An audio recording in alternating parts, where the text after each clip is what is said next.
Chicago Tonight, Latino Voices is made possible in part by CIBC and by the support of these donors.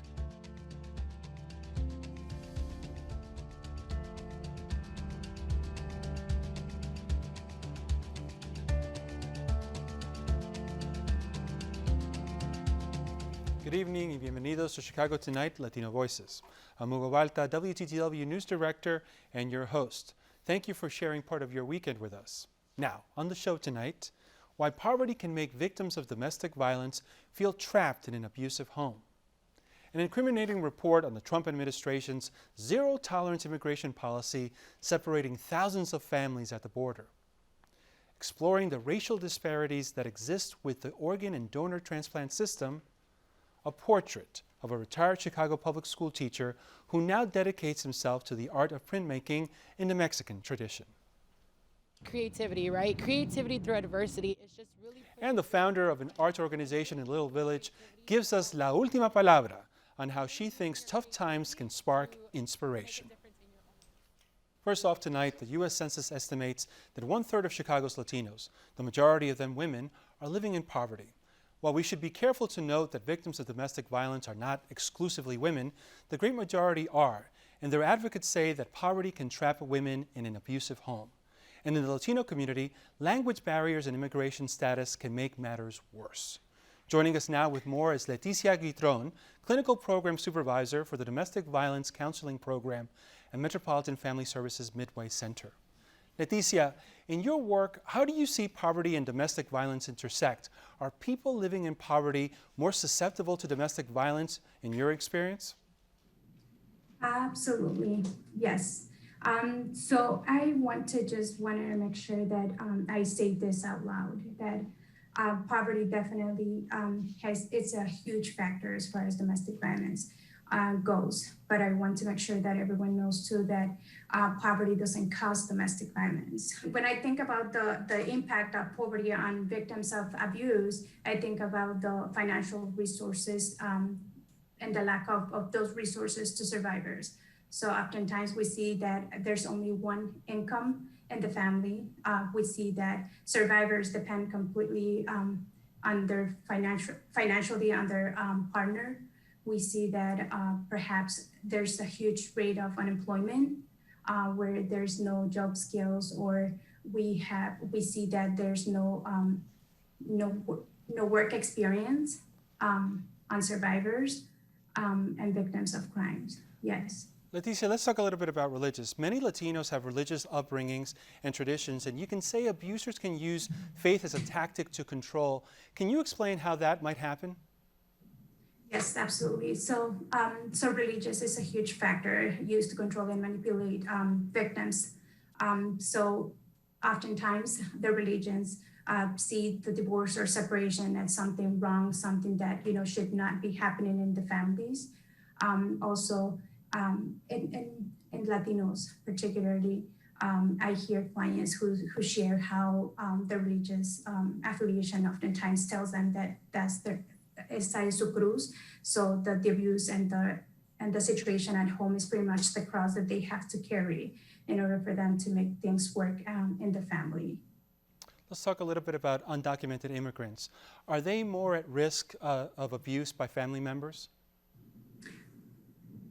There's definitely an impact on or a greater risk for those who are undocumented. So thinking about our clients, so one thing that we see is how the legal status is actually used to further perpetrate the abuse because it's used as a tactic to control and manipulate the partner by either making threats that ICE is going to be called on them and they're going to be deported and they're going to lose their kids.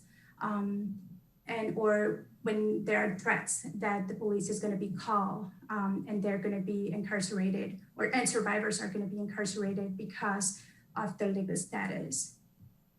Be it documented status, be it cultural issues, economic issues, how can people who are living in poverty and experiencing domestic abuse get help?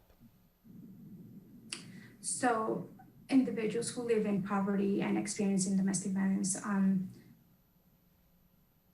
they can actually receive help by reaching out to community organizations such as Metropolitan Family Services.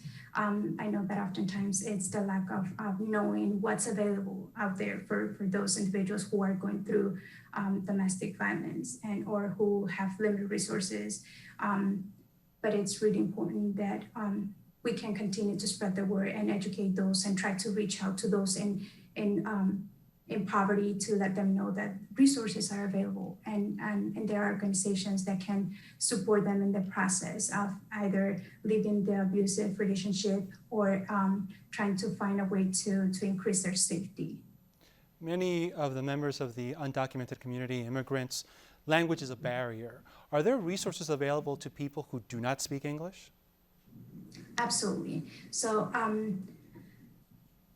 I can speak for Metropolitan Family Services. So we do provide services in Spanish. So it's really important that the community identifies different organizations or that actually can provide the service in Spanish. So speaking of Metropolitan Family Services, we are very fortunate that we can provide services in both English and Spanish. So as a matter of fact, the Midway Center, which is the center that I work in, we do serve about 80% of our clients in Spanish.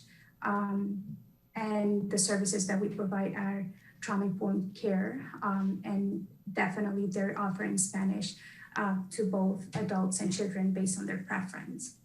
Leticia Guitron, thank you so much for your time and for your insights. Thank you so much for the opportunity to be here. And join us on Monday for a WTTW News special focused on poverty in and around Chicago. It's part of the debut of WTTW's Firsthand Living in Poverty, a multi-platform initiative exploring intergenerational poverty in a documentary series, reported stories, expert talks, and community discussions. The Justice Department's watchdog says tough officials pushed for a 2018 immigration policy, even though they knew it would lead to family separations. The report released Thursday reads in part, "We concluded that the department's single-minded focus on increasing immigration prosecutions came at the expense of careful and appropriate consideration of the impact of family unit prosecutions and child separations." The report calls the Attorney General's office a, quote, driving force in the Trump administration's zero-tolerance policy change. It called for all adults crossing the southern border unlawfully to be prosecuted regardless if they had children. It separated around 3,000 migrant families. Several hundred of those children still remain apart from their parents today. Some immigration advocates say the report highlights what is wrong with the country's immigration system. I think it affirms what we have seen the past 4 years, but also it just goes to the heart of what is wrong with our immigration system and how it has just been used over the past several decades to really criminalize immigrants, immigrant families, and harm our communities and people who are seeking protection here in the United States. And that structure all remains in place. And we have saw so blatantly how harmful it is. Well, I think that those families, those children are going to have permanent scarring. And I applaud the Biden-Harris commitment to a moratorium and to creating a task force to ensure the reunification of family separations. President-elect Joe Biden also pledges to have a Justice Department-led investigation into who was responsible and if any charges should be made. Up next, a transplant surgeon on providing care curated specifically for the Latino community in a conversation we recorded earlier.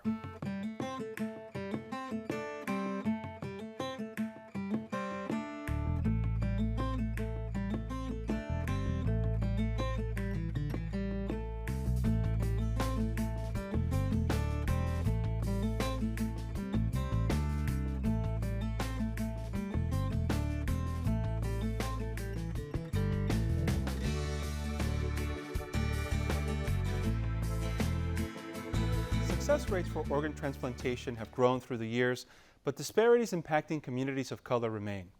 Studies show Latino and Black patients are not only disproportionately impacted by diabetes and kidney failure, but also wait longer for organ transplants compared to white patients. Some Latino patients also face significant language barriers through this critical process, which is one of the reasons why our next guest founded the Hispanic Transplant Program at Northwestern Medicine in 2006. Joining us now is Dr. Juan Carlos Caicedo, transplant surgeon at Northwestern Medicine and the founder and director of the hospital's Hispanic Transplant Program. Dr. Caicedo, welcome to the program. Tell us, what prompted you to start the Hispanic Transplant Program and what distinguishes it from the other transplant programs? Great. Thank you very much, Hugo, for inviting me today.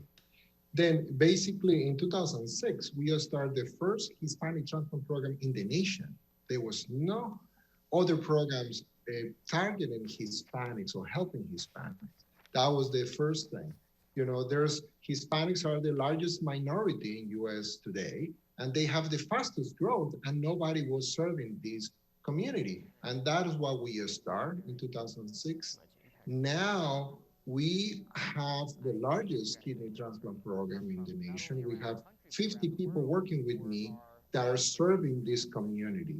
And that is what makes us different. We were the first one. Now we have the largest team serving this community to be able to do it in their own language, knowing their culture, because our team is bilingual and bicultural. And removing all the language barriers and cultural barriers, we have been able to engage them in a positive way. We have transformed the way that they are thinking, they're looking kidney transplantation, organ transplantation, also, for example, liver transplantation. And we have been able to increase organ donation in this community. We have improved the access to transplant care, Dr. and Caicedo, that's why we do more transplants in this community. let's talk a little bit more about some of those barriers. There are disparities within the organ transplant system. According to the Department of Health and Human Services, in 2019, the number of organ transplants performed on Hispanics was about 29% of the number of Hispanics currently waiting for a transplant. The number of transplants performed on white Americans was 47.6% of the number currently waiting. Dr. Caicedo, why are Hispanic people in some cases more likely to wait longer and have a higher mortality rate than other groups? Right, you are absolutely right in all of these statistics and points. Then the issue is, even though minorities are the majorities on the waiting list, and from them Hispanics are the largest minority, they have poor access to transplant care. Why? Because institution hasn't developed programs that facilitate the process for them to navigate the system to be able to get the services. And that is what we're trying to do. First of all, improve access to transplant care. And as soon as they arrive to the transplant centers, the other thing that is important, understanding the culture. Hispanics, they have big families. That is a huge advantage because they can have more potential living donors. And if you educate them, if you remove these myths or misconceptions about organ donation as well about organ transplantation, they move forward, and that's why we have increased. You were saying in the nation is maybe only 29%. I can tell you in my hospital, there's years where 80% of Hispanics are receiving a living donor kidney transplant. Average has been 63, 65%, even above whites. And that is the big difference in our program also, that we have been able to change the dynamics where whites were donated more. Now Hispanics have had the highest living donation compared with whites, Asians, or Dr. Caicedo, let's talk a little bit more about donations. I'm a donor. My wife is a liver transplant recipient. She actually got the operation at Pablo Tobón Uribe in Medellin, Colombia, where she's from. A 20-year study from 1988 to 2008 found Hispanic Americans are less likely to donate their organs compared to other groups. Can you tell us a little bit about that disparity? Right. Then there's two things that we need to mention or clarify. You can donate organs after you die, or you can do it while you're alive. Then let's talk about disease donation. Many times Hispanics don't want to donate organs because they believe that if they donate the organs when they die, or if they sign for example, the driver license, if they sign it to become a donor, they're not going to take care of them when they arrive to the ER. That is not true. Always physicians are going to take care of the patient. They're going to try to save their lives. That's the first myth about disease donation. Everybody's going to be saved. It can be saved. But if somebody dies, God knows that the organs are needed here on earth. No, with that patient. That is after disease donation. For living donation, many times people are thinking if they donate organs, they're not going to be able to have babies. That is not true. Or if they're going to have sexual performance issues, that is not true. Or they're not going to be able to work, exercise, or they have to take medication forever. None of these are true. Dr. Caicedo, one last question with the time we have left. One of the conversations my wife and I are having is about the vaccination for COVID-19. She is on a shorter list in comparison to a person like myself in regards to getting immunization. People who are organ recipients, any advice in regards to when they should be getting the vaccine? Right. They have a high priority, or they are in a higher tier to get a vaccine. They should receive it because this is not a live vaccine. And then this is safe for people to receive it, and they can have a big benefit receiving the vaccine compared if they don't receive it. That will decrease the chance of developing COVID, and if they develop COVID, they're going to have less severe forms of COVID. And it's a very effective vaccine, more than 95% efficacy compared to flu that is sometimes 40 to 60%, depends on the year. Then this is a very, it's a great vaccine. Excellent. And then all the population should be encouraged to receive the vaccine. Dr. Juan Carlos Caicedo, thank you so much for your time and for your insights. Thank you very much for having me. And back with more Chicago Tonight Latino Voices, but first to Brandis Friedman with what's on tap for tomorrow.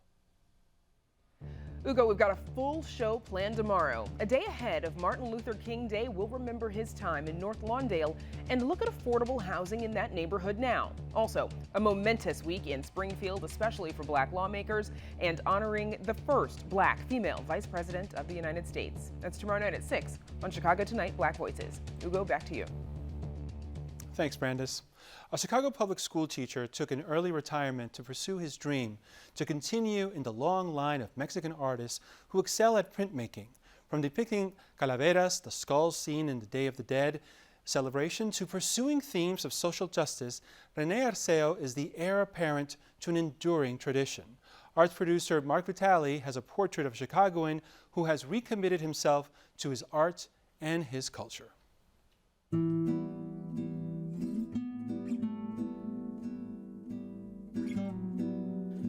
When we visited his studio in pre-pandemic days, he was working alone, but this artist has a talent for collaboration.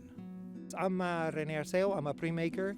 I have collaborative place which is called Arceo Press, where I publish prints with artists from not only across the United States, but from different parts of the world.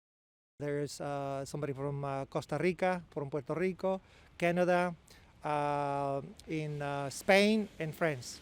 There's several South American artists that are living in the United States that have collaborated. Some Venezuelan, Argentinian, Peruvian. From lino cuts and silk screens to wood engravings and etchings, printmakers need a wide range of skill sets. We first learned about Chicago's Arceo Press when the Bridgeport Art Center hosted an exhibit of work by Rene Arceo and the artists he works with. That show was called The Border Crossed Us. Arceo grew up in a small town near Guadalajara. He told us the story of his own border crossing in 1979 when, as a 19-year-old, he left Mexico and came to the U.S. His family hired a coyote to guide him, his brother, and a cousin.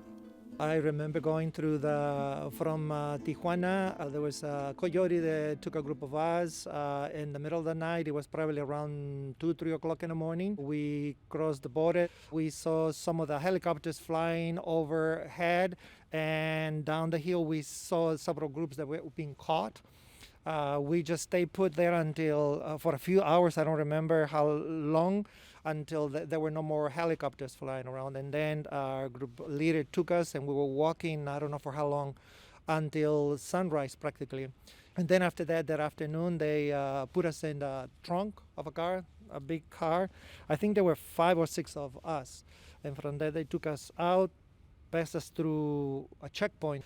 And then from there, we went to the outskirts of Los Angeles. I feel lucky. And then I also have been able to make something of myself while coming to the States. Arceo came to Chicago, married, and became a U.S. citizen. He studied at the School of the Art Institute and worked at what later became the National Museum of Mexican Art. And he taught at a Chicago elementary school for 20 years through the beginning of the pandemic. We did do virtual teaching for a few months, actually. It was a lot more difficult because most of the kids were not getting connected. A lot of them didn't have, because we're talking about Humboldt Park, didn't have devices, didn't have access to the internet, so it was very difficult. For years, he had been planning to retire to focus on his art. His work is part of the heritage of Mexican printmaking that started with the artist José Guadalupe Posada in the late 1800s, including works that feature calaveras. And also the use of the skeletons that are doing a lot of different things, not in the bloody, spooky way like Halloween, but they are doing regular activities as if they were alive, because to us it is an extension of life, and it is what remains of this body once we die. Arceo's artistic output is very much alive. While his early works were more political, his latest artwork concentrates on people. One is a tribute to the first responders to COVID-19 and includes a bat taking flight. I've been able to get my artwork out there. At the same time, I continue to produce every day. I'm very happy that I'm able to do that. So essentially just getting ready until the pandemic is over so that I can do more dispersing of my work through exhibitions and collaborations with other artists as well. For Chicago Tonight, this is Mark Vitale. Rene Arceo recently set up an Etsy shop to sell his original works, which go for between $25 and $300. Find out more and see more of his work on our website. Up next, the founder of an arts organization gives us La Ultima Palabra on how tough times can spark creativity. Stay with us. Don't miss one of our stories. Get them all delivered to your desktop or mobile device with a subscription to the WTTW News Daily Briefing. Go to WTTW.com/Daily Briefing and sign up. When Bryant Park native Elizabeth Morales saw that children in her community didn't have the same opportunities for arts learning as in other neighborhoods, she made it her own creative space for them, an initiative she called Del Dia. And when she saw that the pandemic had stymied access to healthy produce in her neighborhood, she applied that same creativity to solving a new problem. Tonight, Morales gives us La Ultima Palabra on how she says adversity can spark creative solutions. Hello, my name is Elizabeth Morales, and I am the founder and the director here at Del Dia Chicago. Del Dia began when we were in a small location out in Little Village because we decided that we needed some after-school activity for our students. We needed to find a way in order to keep this youth involved, for them to know what's going on around them, and for them to realize that they are also just as important as anyone else in the city. Unfortunately, because of the pandemic, we weren't able to offer all of our classes and our tutoring and everything else that we offered in our creative space. We decided to focus on one of our programs, which was our Del Dia Produce program. So with this Feed the Crib initiative, we decided to bring produce at our fingertips because we are connected with over 200 different farms all over, even from Chile, Mexico, Argentina, Guatemala.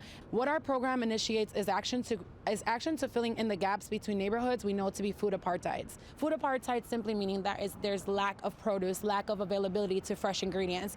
There's a misconcept that people think that a food desert is the word that we want to use, when really all of these neighborhoods do have accessibility in order to eat, but they do not have accessibility to fresh ingredients. So produce to us has been very important because everyone deserves a healthy meal, and of course because our healthy children are productive ones. We have also set up community fridges so that way there's accessibility to these fresh produce at all times, 24 hours a day. What we love to tell our youth is creativity, right? Creativity through adversity is just really pushing through these tough times and really using your creativity to make a difference in your own neighborhood. And in order to do so, it's been great to see volunteers coming in and really helping us do door-to-door deliveries and helping different families. So with that creativity through adversity, just meaning that no matter what we go through, we will go through that together.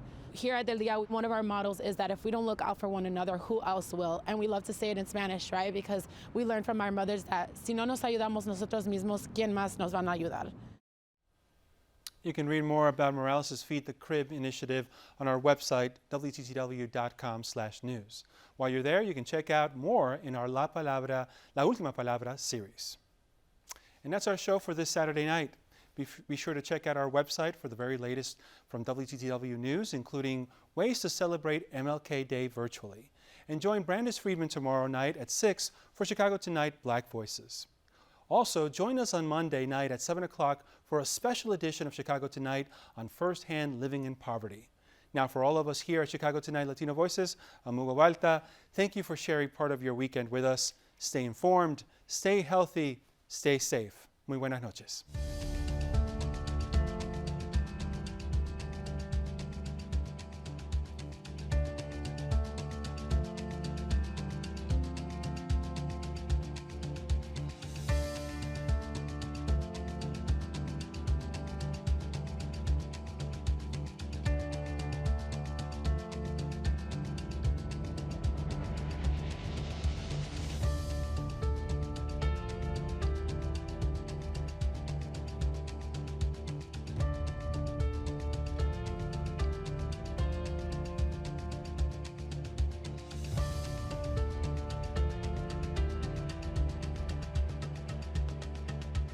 Closed captioning is made possible by Robert A. Clifford and Clifford Law Offices, a Chicago personal injury and wrongful death firm that's proud to serve its community through pro bono legal services.